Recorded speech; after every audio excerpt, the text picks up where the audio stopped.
ഭരണകക്ഷിയുടെ നേതാവിനെ മന്ത്രിസഭയുണ്ടാക്കാൻ ക്ഷണിക്കുകയും നിശ്ചിത ദിവസത്തിനുള്ളിൽ സഭയിൽ ഭൂരിപക്ഷം തെളിയിക്കാൻ ആവശ്യപ്പെടുകയുമാണ് സാധാരണ നിലയിൽ ഗവർണർമാർ ചെയ്യാറ്. എന്നാൽ ടി.വി.കെക്ക് ഭൂരിപക്ഷം എം.എൽ.എമാരുടെ പിന്തുണയുണ്ടെന്ന് വ്യക്തമാക്കുന്ന രേഖകൾ ലഭിച്ച ശേഷമേ സത്യപ്രതിജ്ഞയ്ക്ക് ക്ഷണിക്കേണ്ടതുള്ളൂ എന്ന നിലപാടാണ് തമിഴ്നാടിന്റെ കൂടി അധിക ചുമതലയുള്ള കേരള ഗവർണർ രാജേന്ദ്ര ആർലേക്കറുടേതെന്നാണ് അറിയുന്നത്. ഭരണഘടനയുടെ 164 അനുച്ഛേദ പ്രകാരമാണ് ഗവർണർ മുഖ്യമന്ത്രിയെ സത്യപ്രതിജ്ഞയ്ക്കായി ക്ഷണിക്കുന്നത്. ഒരു പാർട്ടിക്കും വ്യക്തമായ ഭൂരിപക്ഷം ഇല്ലെങ്കിൽ ആരെ ക്ഷണിക്കണം എന്നത് ഗവർണറുടെ വിവേചനാധികാരമാണ്. ഏറ്റവും വലിയ ഒറ്റകക്ഷിയെയോ അല്ലെങ്കിൽ കേവല ഭൂരിപക്ഷമുള്ള മുന്നണിയെയോ സർക്കാർ രൂപവൽക്കരിക്കാൻ ഗവർണർ ക്ഷണിക്കുകയാണ് പതിവ്. സഭയിൽ ഭൂരിപക്ഷം തെളിയിക്കാൻ കഴിയുമെന്ന ബോധ്യം ഗവർണർക്കുണ്ടാകണം. അതിനാലാണ് പിന്തുണയ്ക്കുന്നവരുടെ കത്തുകൾ ഹാജരാക്കാൻ ആവശ്യപ്പെടുന്നത്.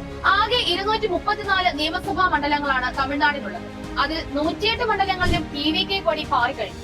എന്നിട്ടും കേവല ഭൂരിപക്ഷം തികയ്ക്കാനാകാതെ ഭരണം ഉറപ്പിക്കാനാകുന്നുമില്ല. എന്താണ് ഈ കേവല ഭൂരിപക്ഷം? ഒരു സഭയിലെ ആകെ അംഗസംഖ്യയുടെ പകുതിയിലധികം, അതായത് 50%+1 വോട്ട് നേടുന്നതിനെയാണ് കേവല ഭൂരിപക്ഷം അഥവാ അബ്സല്യൂട്ട് മെജോറിറ്റി എന്ന് പറയുന്നത്. സർക്കാർ രൂപീകരണത്തിനും പ്രധാന ബില്ലുകൾ പാസാക്കുന്നതിനും ഈ ഭൂരിപക്ഷം നിർബന്ധമാണ്. ഉദാഹരണത്തിന് 545 അംഗങ്ങളുള്ള ലോക്സഭയിൽ കേവല ഭൂരിപക്ഷത്തിന് 273 അംഗങ്ങളുടെ പിന്തുണ വേണം.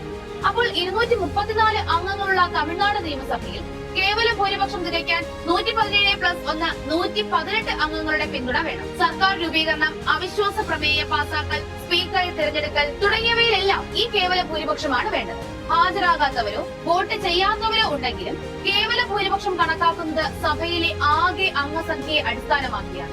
സഭയിൽ സന്നിഹിതരായിരിക്കുന്നതും വോട്ട് ചെയ്യുന്നതുമായ 50% ഭൂരിപക്ഷത്തെ ലളിത ഭൂരിപക്ഷം അഥവാ സിമ്പിൾ മെജോറിറ്റി എന്ന് പറയുന്നു.